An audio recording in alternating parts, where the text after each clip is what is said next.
있도록 감사합니다. 우리 하나님 말씀 보겠습니다. 하나님 말씀 사도행전 9장입니다.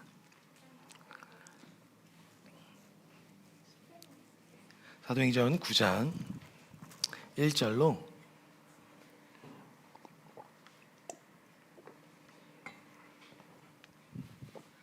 19절까지의 말씀인데요. 한 절씩 교독하겠습니다. 사울이 주의 제자들에 대하여 여전히 위협과 살기가 등등하여 대제사장에게 가서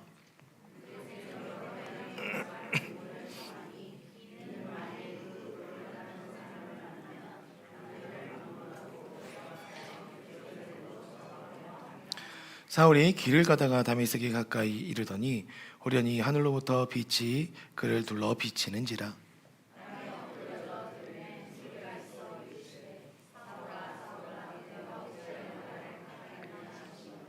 대답하되 주여 누구시니까? 이르시되 나는 내가 박해하는 예수라.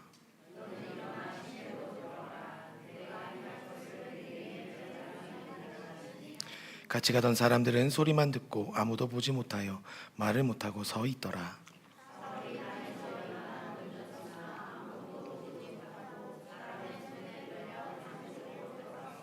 사흘 동안 보지 못하고 먹지도 마시지도 아니하니라.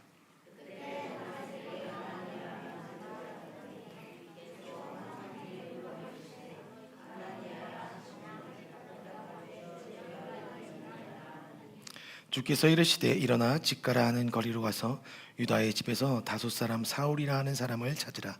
그가 기도하는 중이니라.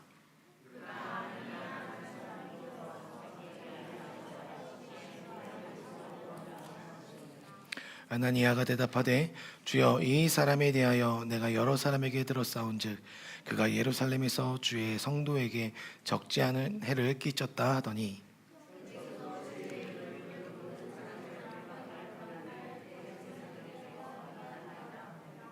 주께서 이르시되 가라. 이 사람은 내 이름을 이방인과 임금들과 이스라엘 자손들에게 전하기 위하여 택한 나의 그릇이라.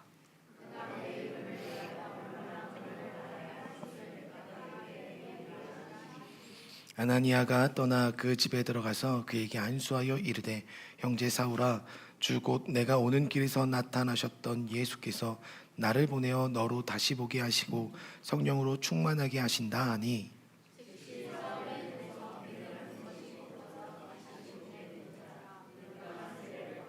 함께 읽겠습니다.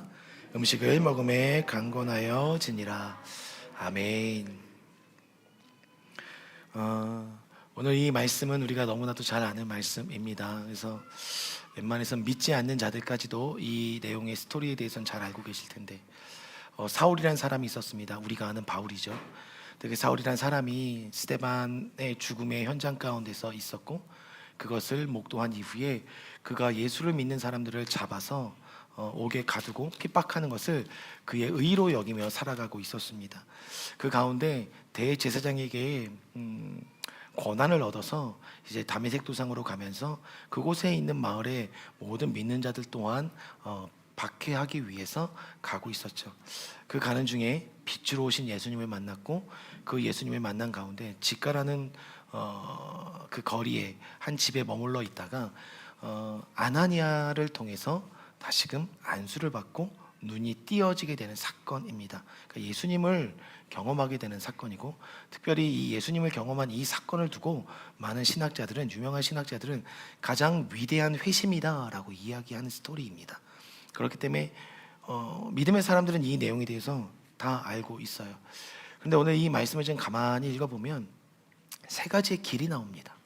사람들이 하나님 앞에서 살아가는 인생 속에서 걸어갈 수 있는 세 가지의 길을 오늘 이 말씀 속에서 제시해주고 있거든요. 그 길 속에 우리는 과연 어떻게 반응하고 어떠한 삶으로 우리에게 주어진 시간들을 살아내야 하는지에 대해서 한번 돌아보는 시간이 되길 원합니다. 오늘 본문에 보면 2절에 이렇게 말하고 있습니다. 사도 바울이 대제사장에게 공문을 청했을 때 그 공문의 내용은 이렇습니다. 그 도를 따르는 사람을 만나면 남녀를 막론하고 결박하여 예루살렘으로 잡아오라 함이라.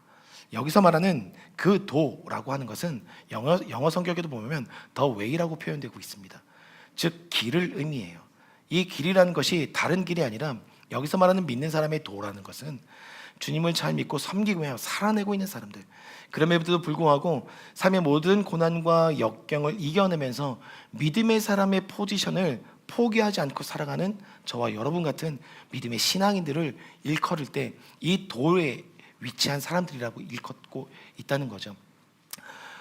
적어도 저와 여러분들은 지금 믿음의 길을 걸어가고 있습니다. 이 도의 길을 걸어가고 있어요. 이것은 주님께서 우리에게 원하시는 믿음의 길입니다. 그 길을 걸어가는 사람들이 있는가 하면 또 한편 어떤 길이 있냐면 3절에 보면 사울이 길을 가다가 다메섹에 가까이 이르더니 여기서 사울이 길을 가다가 표현된 이 단어 또한 동일한 길을 의미합니다. 사울이 걸어가는 길이 있었고 믿음의 사람들이 걸어가는 길이 있었다는 거예요. 그러니까 믿음의 사람들이 걸어가는 길은 복음을 향하여 질주해 나아가는 삶이 믿음의 사람들이 살아가는 길이라면 사울이 걸어갔던 길은 하나님을 거역하는 길을 걸어가고 있었던 삶을 살아가고 있었다는 거예요. 대부분 이 두 가지의 길을 모든 사람들이 걸어가고 있다는 겁니다. 우리는 믿음의 길 아니면 이 거역의 길, 패망의 길을 걸어가고 있는 삶의 포지션에 놓여 있습니다. 하나님으로부터 돌이켜 걸어가게 되면 믿음의 길이 아닌 거역의 길을 걸어가는 것이고, 거역의 길로부터 돌이켜서 걸어가게 되면 믿음의 길을 걸어가게 되는 것이죠. 우리가 지금 믿음의 길을 살아가고 있기 때문에 우리가 살아가고 있는 믿음의 길이든 거역의 길이든 하나님께서 나타나실 때가 있습니다. 그 나타나실 때가 어떤 때이냐, 그것이 바로 세 번째 길의 여정이라는 거예요. 그 세 번째 길이 어떤 길이냐, 11절에 보면 주께서 이르시되 일어나 직가라 하는 거리로 가서 유다의 집에서 다숫 사람 사울이라 하는 사람을 찾으라 말씀하고 계세요. 여기서 직가라는 단어는 말 그대로 직역하면 고든 길이라는 의미입니다. 고든 길. 그러니 오늘 본문에는 세 개의 길이 있습니다. 믿음의 길을 걸어가는 사람들, 그리고 패역의 길, 거역의 길을 걸어가는 사람들, 그리고 또 하나의 길은 부르심 앞에 서게 되는 길. 이 세 가지 길 위에 서 있게 된다는 거예요. 먼저 믿음의 길을 뒤로 하고 거역의 길을 보면 하나님께서 거역의 길을 걸어가고 있는 자들을 멈추게 하시는 시즌이 있습니다. 멈추게 하세요. 분명히 멈추게 하시고 한 번의 기회를 주십니다. 그리고 또한 그 기회를 받은 자들은 선택해야 됩니다. 믿음의 길을 선택할 것인지 계속해서 이 거역의 길을 갈 것인지.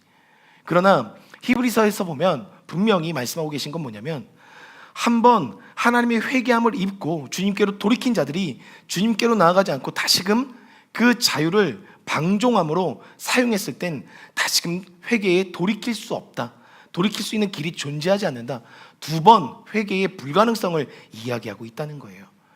그러니 우리는 오늘 이 자리에서 믿음의 길을 갈 것인가, 거역의 길을 갈 것인가 선택해야 된다는 거예요.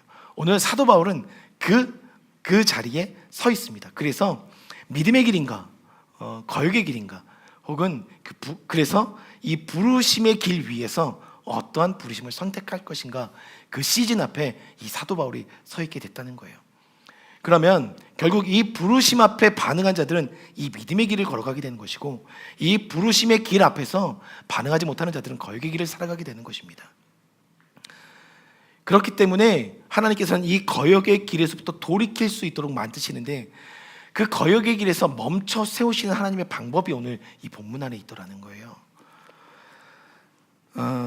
3절에 보니까 사울이 길을 가다가 다메섹에 가까이 이르더니 호련히 하늘로부터 빛이 그를 둘러 비치는지라 땅에 엎드려져 들으매라고 말씀하고 있어요.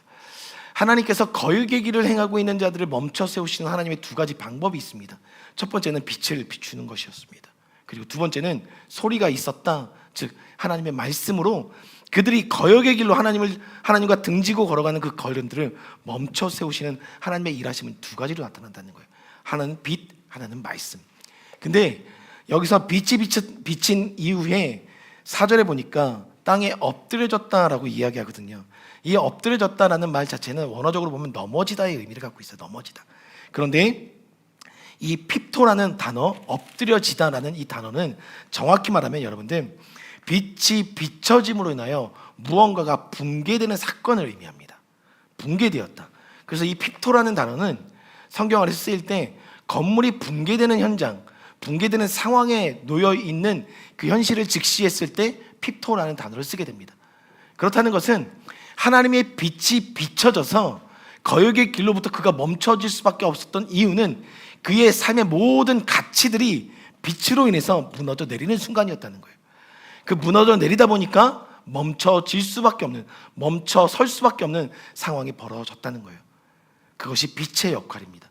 그러면 빛이 비쳐서 무엇을 붕괴하느냐, 무엇을 붕괴케 하고 무너뜨려 내리느냐라고 했을 때 그것은 어두움입니다.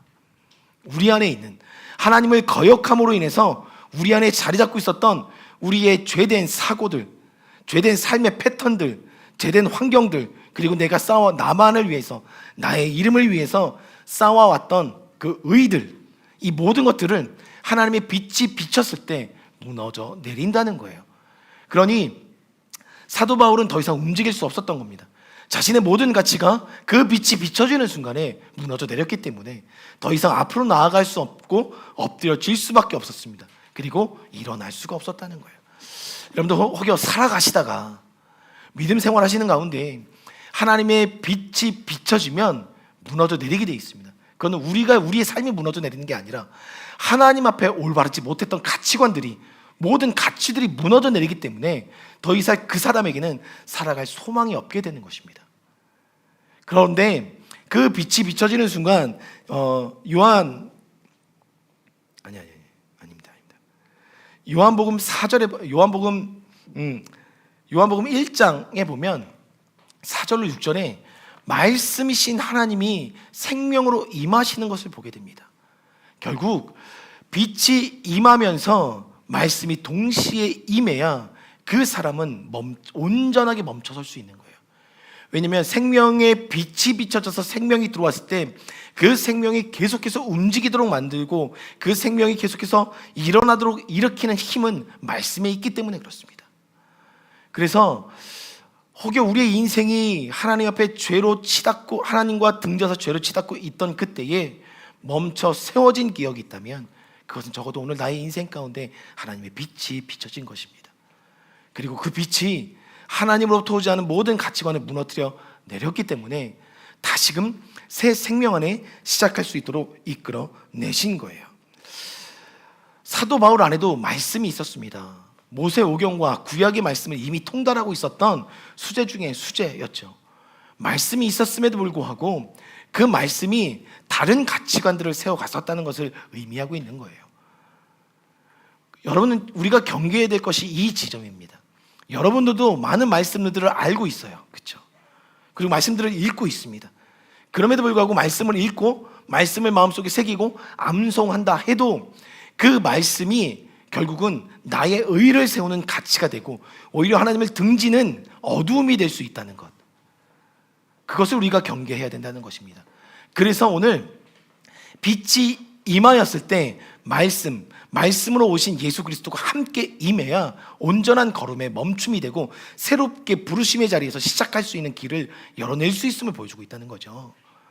그러니 여러분, 우리 안에 말씀이 있는 것으로서 기뻐할 것이 아니라 말씀이신 예수가 먼저 우리 안에 있어야 모든 말씀이 예수 그리스도로 인하여 통달되는 은혜를 경험할 수 있는 것입니다. 예수가 없는 말씀은 결국 나의 의를 세울 수밖에 없음을 오늘 본문이 가르쳐주고 있다는 거죠. 사랑하는 성도님들, 우리 한 번쯤 점검했으면 좋겠습니다.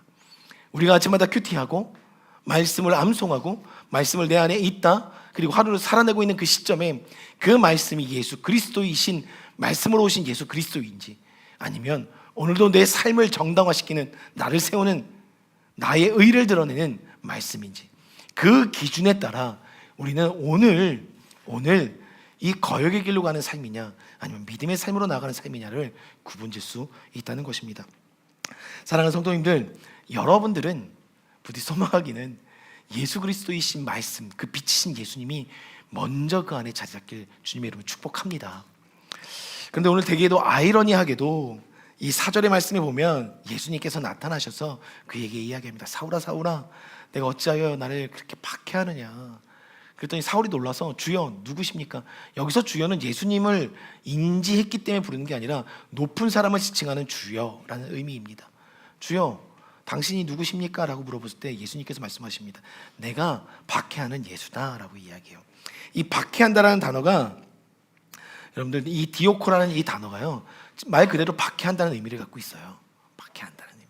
그런데 그것의 또 다른 의미가 뒤쫓다의 의미를 갖고 있다는 거죠. 어찌 보면 이 극적인 반전은 그가 너무나도 집요하게 예수의 이름을 쫓는 자들을 뒤쫓고 있었어요. 어찌 보면 하나님께서는 그의 뒤쫓음을 보고 계셨고, 그 뒤쫓음이 주님으로 인하여 변할 수만 있다면, 가치의 전환만 이뤄낼 수 있다면, 이의 뒤쫓음은 온전히 주님을 쫓아갈 수 있는 뒤쫓음이 될 수 있음을 주님은 보신다는 거죠. 조정민 목사님도 아실 거예요. 하나님을 믿지 않고 오히려 불교의 종교를 갖고 있었고, 아내가 믿고 있었던 하나님, 그리고 그 아내를 핍박하는 위치에 있었죠. 어찌 보면 이 핍박하는 사람들, 주님을 믿는 자들 핍박하는 사람들이 우리보다도 돌이키면 더 빨리 주님께 갈 수 있어요. 그들이 가진 성향이 그래요. 뒤쫓는 것에 열심을 내고 있기 때문에. 어찌 보면 지금의 우리를 박해하고 있는 자들이 있다면, 믿음에 박해하는 자들이 있다면, 그들은 주님께서 돌이키기에 가장 알맞은 환경 가운데 놓인 자들이라고 생각하시면 될 것 같아요.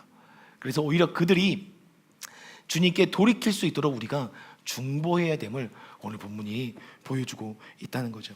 그렇게 사울은 시내로 들어갑니다. 그래서 직가라는 곳에 머무르게 됩니다. 그러면서 이 직가라는 곳에 머물렀을 때 한 사람이 나타나게 되죠. 이제 장면이 전환이 됩니다. 하나님께서 아나니아라는 사람에게 주목하십니다. 그리고 그에게 이야기합니다. 직가라는 거리에 가면 5 사울이라는 사람이 있는데 그 사람이 가서 안수를 해라 라고 이야기합니다. 근데 여기서 여러분들, 우리의 신앙의 자세가 이 아나니아와 같았으면 좋겠어요. 아나니아는 순종하기 이전에 자신의 마음속에 있는 의문, 풀리지 않는 이 의문에 대해서 하나님께 먼저 물었어요. 그 사람은 우리 민족, 즉 예수 그리스도를 주로 고백하는 사람들을 핍박하는 자인데, 더군다나 그가 엄청난 권한을 받고 지금 핍박하러 일로 오고 있었던 중인데 왜 그에게 가서 안수를 합니까? 라는 질문을 했다는 거예요. 여기서 믿음의 사람의 자세가 있는 것입니다. 하나님께 온전히 질문할 수 있는 자들은 하나님이 말씀하시는 그때 순종할 수 있는 자들이에요. 근데 질문하지 않는 자들은 순종의 여정을 살아내지 않는다는 거예요. 이것이 풀려야 하나님을 바라볼 수 있는데, 풀리지 않았음에도 찾지 않고 부르짖지 않으면 하나님은 답할 이유가 없으신 거예요. 여러분들 삶에 풀리지 않는 의문들이 있으십니까? 해결되지 않는 사고의 영역들이 있으십니까? 그건 먼저는 주님께 물어야 한다는 것을 다시 한번 보여주고 있는 거예요. 그렇게 아나니아가 물었습니다. 그렇게 물었을 때 납득하지 않았지만, 물었을 때 주님의 온전한 음성이 들려왔을 때 그 말씀을 듣고 순종하게 된다는 거예요. 그리고 나서 15절에 보니까 주께서 이르시되 가라, 이 사람은 내 이름을 이방인과 임금들과 이스라엘 자손들에게 전하기 위하여 택한 나의 그릇이다. 그가 내 이름을 위하여 얼마나 고난을 받아야 할 것을 내가 그에게 보이리라. 이 말씀을 들은 아나니아는 움직이기 시작했습니다. 여러분, 오늘 우리를 움직이는 힘은 하나님의 말씀이어야 돼요. 다른 사람들이 하는 이야기가 아니라 하나님께서 직접적으로 나에게 하신 그 말씀이 나를 움직일 수 있어야 되는 것입니다. 오늘 여러분의 삶을 움직이는 동역이 하나님의 말씀입니까? 아니면 주변의 소리입니까? 아니면 내 내면의 소리입니까? 오늘 아나니아도 여러 가지 판단할 수 있었고, 여러 가지를 판단하는 가운데 선택할 수 있었습니다. 근데 그가 선택한 건 주님의 말씀이었다는 거죠. 그의 말씀을 따라 순종하는 삶. 오늘 우리가 선택하는 그 선택의 여정 속에서 주님의 말씀을 순종할 수 있는 저와 여러분 되길 소망합니다. 바울이 그렇게 믿음의 자리가 아니에요. 지금까지는. 적어도 그가 왜 지금 자기의 모든 가치관이 그 빛을 만남으로, 그 말씀을 들음으로 무너졌는지 알 수 없었어요. 그래서 그가 취하고 있었던 자세가 뭐였냐면 오늘 말씀 11절에 보니까 그가 기도하는 중이다 라고 말씀하고 있어요. 여러분 혹시 살아가시다가 앞이 보이지 않아요? 멈춰 설 수밖에 없어요. 멈춰 선 그 자리에서 여러분은 무엇을 하고 계십니까? 하나님께서 원하시는 삶의 자세라는 거죠. 기도하는 것, 적어도 은혜의 보좌 앞에 나아가는 것, 그것을 오늘 주님께서 원하고 계신다는 겁니다. 그것이 믿음의 사람들의 여정의 다음 스텝을 결정짓기 때문에, 달리 말하면 오늘 이 직가라는 고든 길이라는 이 직가라는 이곳에 이 사도 사울이 선 이유는 다시금 주님 앞에 새로운 부르심의 여정을 살아내야 했기 때문에, 그래서 다시금 이전까지 내가 보아왔었던 가치관들을 내려놓고 오늘 말씀 17절에 보니까 내가 오는 길에서 나타났던 예수께서 나를 보내어 너로 다시 보게 하시고 성령으로 충만하게 하신다 하니 즉시 사울의 눈에서 비늘 같은 것이 벗겨져 다시 보게 된지라. 여기서 다시 보게 된다. 이것이 다시 보게 되는 사건이 이 직가라는 자리에서 일어나야 된다는 거예요. 직가라는 고든 길 위에서 일어나야 한다는 것입니다. 다시 보게 함의 역사가 없으면 우리는 볼 수 없기에 다시 거역의 길로 갈 수밖에 없는 거예요. 여러분들 여기서 중요한 개념이 뭐냐면 다시 보게 한다라는 단어, 이 보다라는 말은 언제가도 이야기했지만 블레포라고 말씀드린 적이 있습니다. 이 히브리어는 앞을 내다본다는 거예요. 그런데 먼 미래를 내다보는 것 이전에 이 다시 보게 한다는 것은 그 앞에 또 하나의 수식어가 붙는데 아나 블레포라고 합니다. 이 아나라는 것은 위를 바라본다는 거예요. 여기 다시 보게 한다는 의미가 그래서 뭐냐면 직역하면 너에게 안수함으로 너는 이제 위를 바라보게 될 것이다 라고 말씀하고 계시는 거예요. 믿음의 사람들이 부르심의 자리에, 이 부르심의 길에서 이 부르심을 살아내기 위해선 앞을 바라보는 것 이전에 보다 더 멀리 위를 바라볼 수 있는 시각을 갖게 돼야 부르심의 길, 세 번째 믿음의 여정의 길을 걸어갈 수 있다, 이것을 보여주고 있다는 거예요. 여러분들이 부르심의 자리에서 내 부르심이 무엇인지를 알지 못해서 방황하고 고민하고 갈등하고 계시다면 보다 우리의 시선이 이제는 내 주변에 놓여있는 환경의 블레포가 아닌 더 미래를 바라보는 블레포와 함께 더불어 아나 블레포, 위를 바라볼 수 있는 시각을 갖지 않으면 이 세 번째 길, 직가라는 길, 고든 길이라고 이야기합니다. 고든 길 하면 뭐가 생각나십니까? 예수 그리스도예요.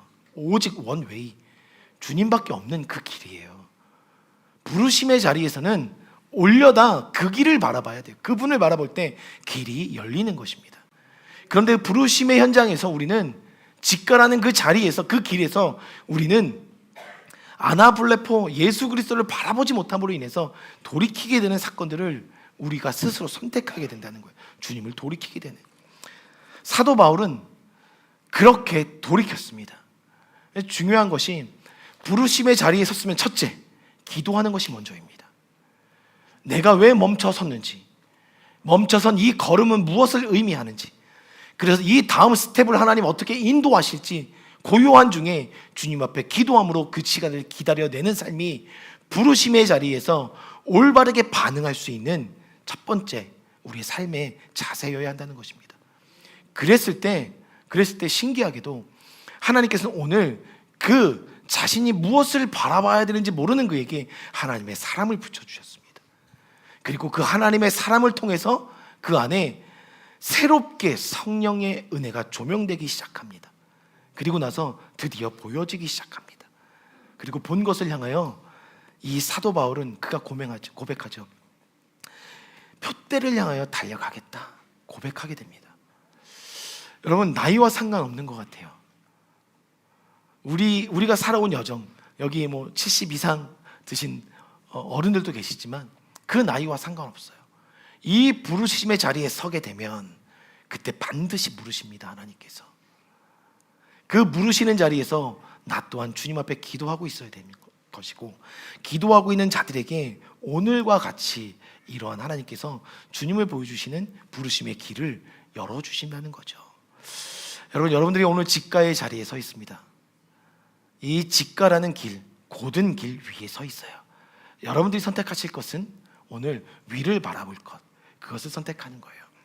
여기서 보면 15절에 보면 주께서 이르시되 가라, 이 사람은 내 이름을 이방인과 임금과 이스라엘 자손들에게 전하기 위하여 택한 나의 그릇이다 라고 이야기합니다. 분명한 부르심의 현장입니다. 부르심이 있는 자리에 하나님께서 체크하시는 것이 있어요. 바로 우리의 그릇됨입니다. 과연 이 사람이 그릇인가? 과연 이 사람이 그릇이어서 여기서 이 그릇에는 이방인들, 임금들, 믿음의 사람들, 유대 민족들을 담는 그릇이라고 이야기했다는 거예요.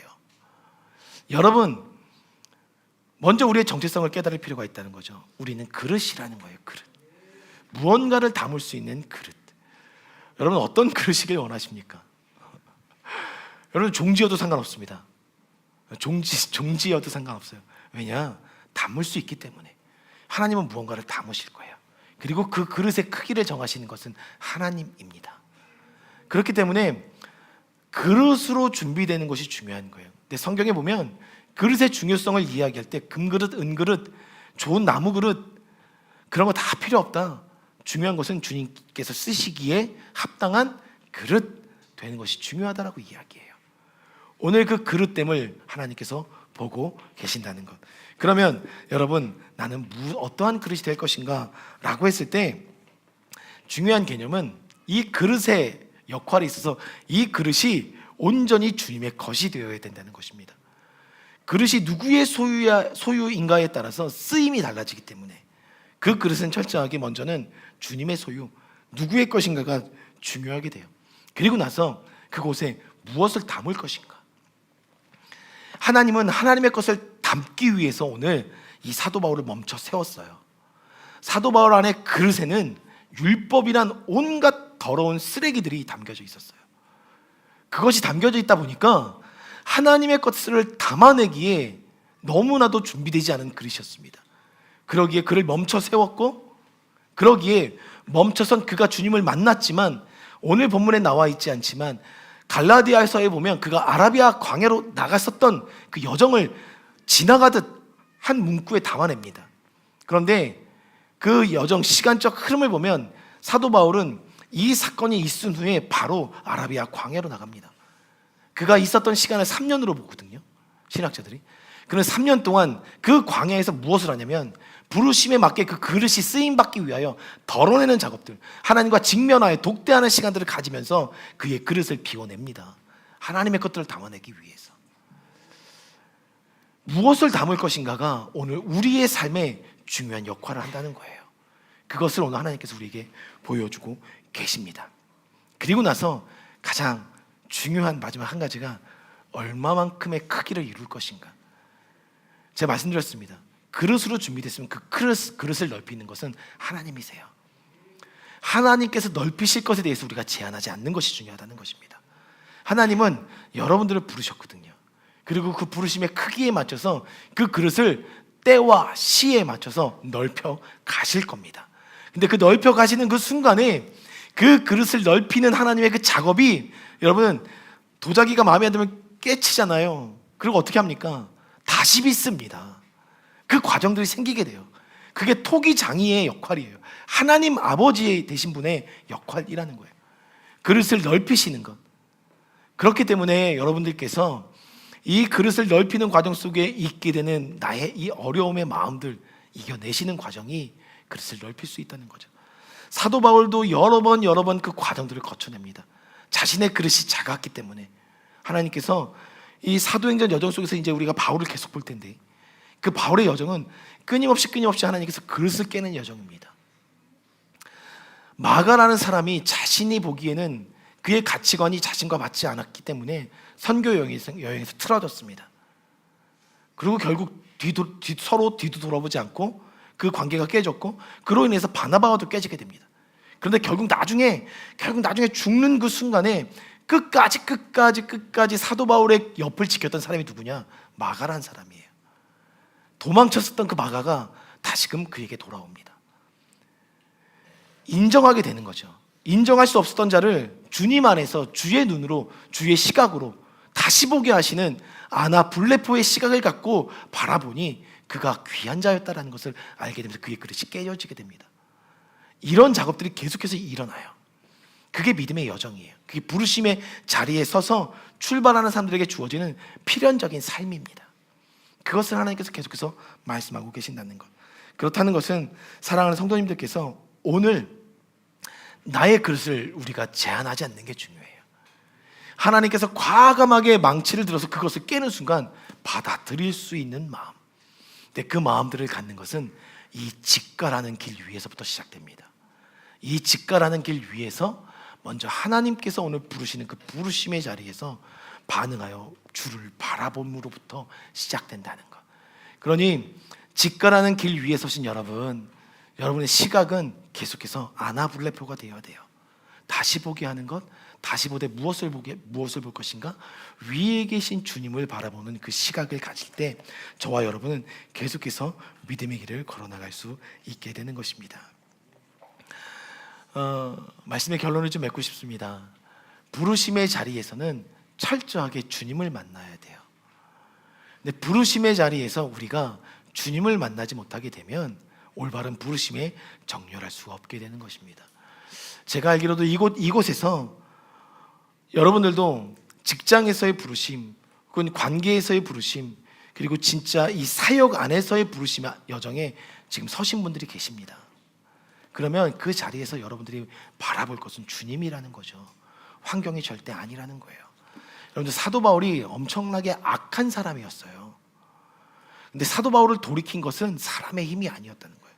사람의 능력이 아니었어요. 하나님께서 그 사람을 돌이키지 않으면 사람은 온전히 돌이켜질 수 없음을 보여주고 있다는 겁니다. 여러분 주변에 돌이켜야 하는 자들이 있다면 먼저는 기억하십시오. 그냥 기도의 위치에 서십시오. 우리가 무엇을 티칭하든 무엇을 가르치든 그 사람을 돌이키게 하시는 것은 하나님이지 우리의 능력이 아니었다는 것.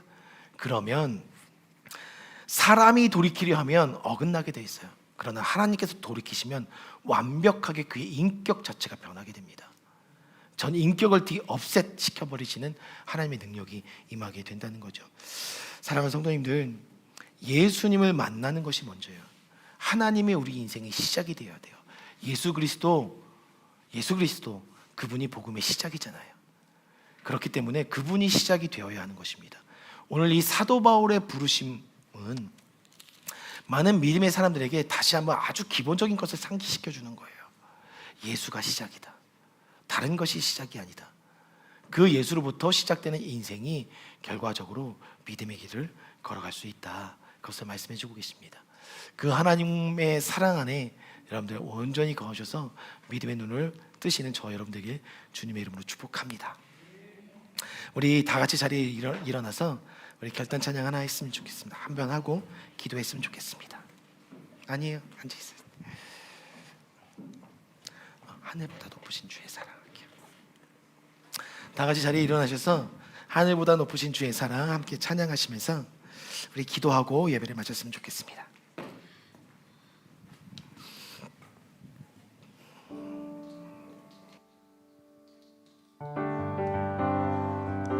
그 주님의 사랑과 우리의 눈이 마주했으면 좋겠습니다. 우리 전심을 다해서 하늘보다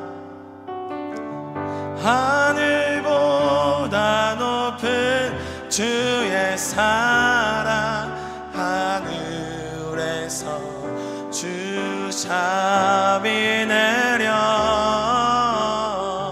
영원한 사랑하게 하소서.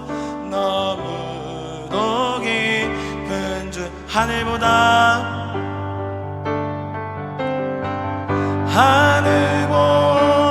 높은 주의 사랑, 하늘에서 주 자비 내려 영원한 사랑하게 하소서. 너무도 깊은 주. 집 당겨서 부를게요. 하늘보다 높은 주의 사랑, 하늘에서 주 자비 내려 영원한 사랑하게 하소서. 끝없는 사랑 끝없는 사랑 흐르게 하소서 주 사랑 알게 하소서 나에게 부소서 아멘 끝없는 사랑 끝없는 사랑 흐르게 하소서 주 사랑 더 알게 하소서 나에게 부소서 주 사랑 더 끝없는 사랑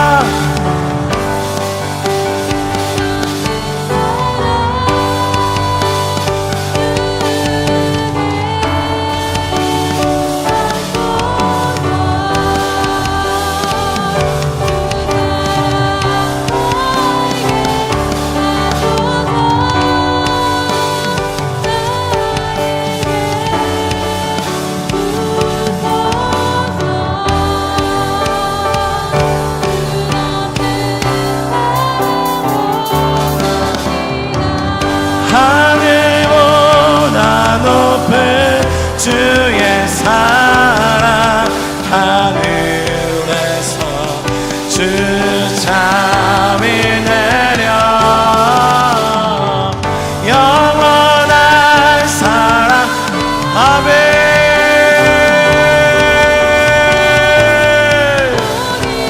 끝없는 사랑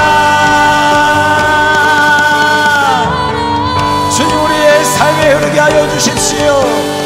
그 부르심의 자리에 선 모든 자들에게 생명케 하시는 아버지의 마음이 흘러가길 원합니다. 더 알게 하소서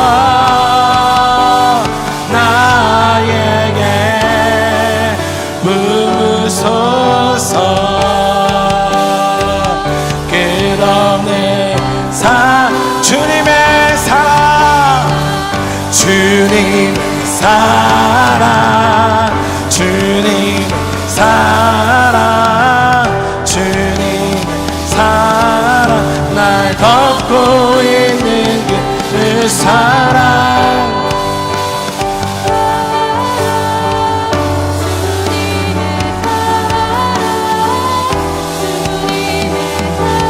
아멘 그 부르심의 자리에서 하나님 덮어주십시오 그 마음을 입혀주십시오 그 아버지의 생명과 능력이 입혀지도록 다시 한번 주를 바라볼 수 있도록 오늘 우리의 걸음을 멈춰 세우시고 그 아버지의 사랑을 조명시켜 주십시오 나를 세우신 그 아버지의 마음이 부어짐을 선포하나이다 다시 보게 하는 그 아버지의 마음이 모든 자의 마음을 덮기를 선포하나이다 하나님 덮어주십시오 그 마음 안에 설지어다 그 마음을 바라보고 고든 길로 나아갈지어다 주님 부어주십시오 우리 주님의 이름 한번 부르신 후에 다 함께 기도하며 나아갑니다 주여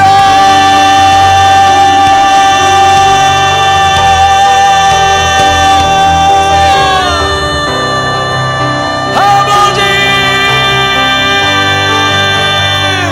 그 마음 안에 서게 하여 주십시오 그 부르심의 자리에 서게 하여 주십시오 아버지를 바라보는 그 온전한 믿음과 신앙의 자리에 서게 원합니다 하나님 거역의 길로부터 돌이키고 온전한 믿음의 길로 나아가기 이전에 이 직가라는 고든 길 위에 우리의 인생을 세워주시니 감사합니다 취할지어다 그 부르심의 자리에 서서 고든 길로 나아갈지어다 다시 보게 됨을 기쁨으로 감사함으로 외칠지어다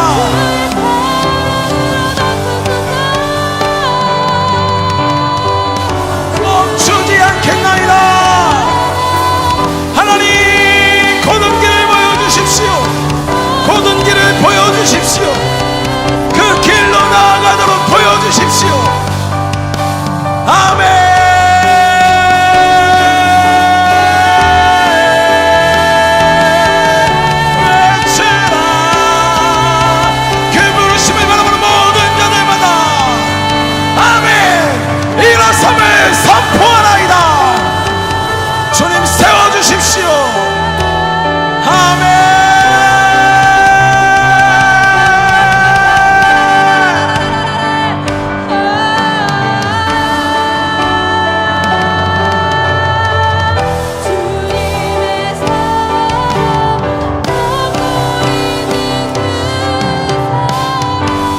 우리 한 가지만 더 중보하고 마쳤으면 좋겠습니다. 이 시간 기도하실 때 사도 바울도 돌이켰습니다. 하나님께서 돌이키셔야 됩니다. 우리가 오늘 인간의 능력과 인간의 힘으로 돌이키려고 했었던 모든 삶의 여정들이 있으면 잠깐 멈춰 세우고 이제는 기도했으면 좋겠습니다. 하나님께서 그 영혼을 돌이켜 주십시오. 하나님께서 그 상황을 돌이켜 주십시오. 하나님 그 관계를 돌이켜 주시옵소서. 주님의 능력으로 그들을 다시 한번 다스려 주시옵소서라고 이 중보가 필요한 여정 가운데 있는 자들이 생각나신다면 그들을 향하여 주님의 이름 한번 부르신 후에 중보하며 나갔으면 좋겠습니다. 다시 한번 주님의 이름 한번 부르고 중보하며 나가시겠습니다. 주여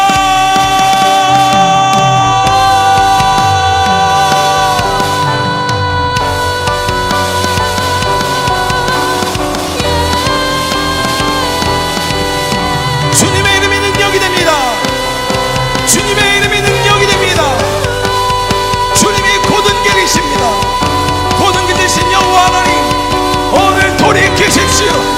사람의 마음이 아닌, 사람의 능이 아닌, 사람의 가치가 아닌 하나님의 말씀과 빛으로 돌이켜 주시옵소서. 하나님 그 영혼이 주님께로 돌아오도록 우리가 기도합니다. 기도합니다. 주님 세워주십시오.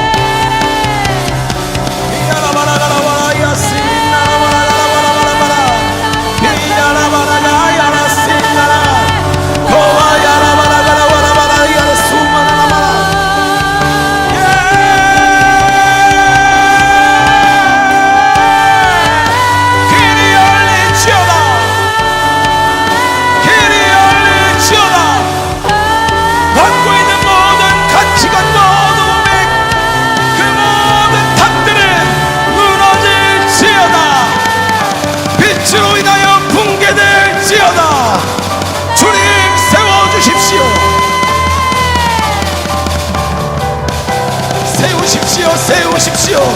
그 가치관으로 세우십시오. 비아라바라가라바라바 야시 나라바라가라바라 벤나라바라가라바라바 야시 야라바라가라바라. 이루심을 믿습니다. 이루심을 믿습니다. 아멘. 주님 함께 하십시오. 세워주십시오. 아버지의 뜻으로 아버지의 마음으로.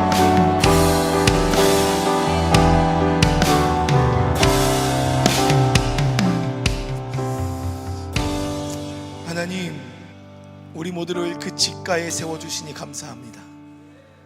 이곳에 서 있는 모든 주의 백성들 한 분 한 분 기억하여 주셔서 그 고든 길 위에 세우신 주님의 뜻을 기도 중에 찾게 하여 주십시오. 그리고 기도 중에 듣게 하여 주시고 하나님의 사람을 보내주셔서 그 사람을 의존하고 의지하는 것이 아니라 그 사람에게 비춰진 하나님의 능력 가운데 다시 보게 하는 능력들을 취하여 나가는 우리 사랑하는 모든 성도님의 삶으로 축복합니다. 주님, 이제는 위를 바라보기를 결단합니다. 우리 눈앞에 놓여있는 환경들과 상황들과 사람들을 바라보는 것이 아니라 아나블레포 위에 계신 주님을 바라봄으로 옳은 길, 그 고든 길 직가로 걸어 나아가는 부르심의 백성들 될 수 있도록 주님 축복하여 주시옵소서. 하나님, 그 여정 속에 이들의 그릇을 다듬으실 터인데 그 그릇을 만드시는 토기장이 되신 주님을 신뢰하며 나가게 도와주셔서 하나님 그 믿음의 여정들을 하나님 돌이키지 않고 올바로 주님께로 걸어 나가는 우리 백성들, 주의 자녀들 삼아 주시옵소서. 이번 일주일간 그렇게 살아낼 것입니다. 그 살아남의 자리에 주님 함께 머물러 주시옵소서. 이제는 구주 되신 예수 그리스도의 차가 넘쳐 흐르는 은혜와 아버지 되신 하나님의 그 인자하신 사랑과 보혜사 되신 성령님의 교통하심과 중보하심의 은혜가 오늘 다시금 그 직가의 길 위에 서서 부르심의 자리에 온전히 서서 반응하기를 결단하는 모든 성도 위에 이제부터 영원토록 함께 하시기를 간절히 축원하옵나이다. 아멘.